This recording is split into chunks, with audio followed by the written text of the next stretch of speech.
नमस्कार, आज हम लोग बात करेंगे पैराथायराइड डिजीज पे। पैराथायराइड ग्लैंड क्या है? पैराथायराइड ग्लैंड जो है वो गले में थायराइड ग्रंथि के पास में छोटी छोटी मटर के दाने के बराबर की हार्मोनल ग्रंथियां होती हैं जो हमारे शरीर में कैल्शियम के मेटाबॉलिज्म को नियंत्रित करती है।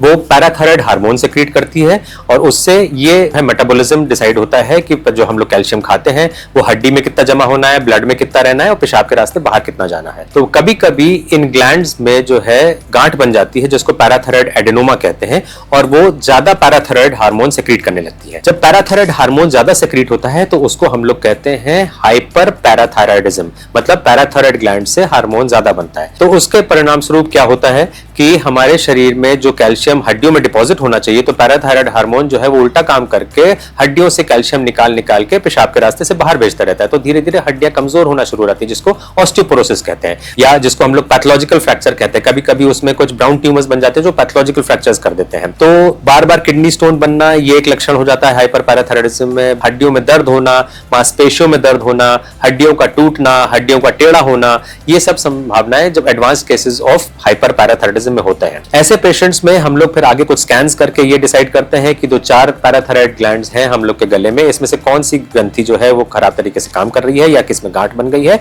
और उसको फिर ऑपरेशन द्वारा पैराथायराइडेक्टमी करके ग्लैंड को निकाल देते हैं जिससे वो कैल्शियम मेटाबॉलिज्म नॉर्मल हो जाता है, कैल्शियम लेवल्स ब्लड में ठीक हो जाते हैं और बाद में हड्डियों में भी कैल्शियम वापस पहुंचने लगता है दवाई द्वारा जब हम लोग कैल्शियम देते हैं। तो हाइपर पैराथायराइडिज्म का इलाज इनिशियली सर्जरी और उसके बाद फिर दवाइयों से उसको मेंटेन किया जाता है। इसको हम लोग हाइपर पैराथायराइडिज्म कहते हैं। धन्यवाद।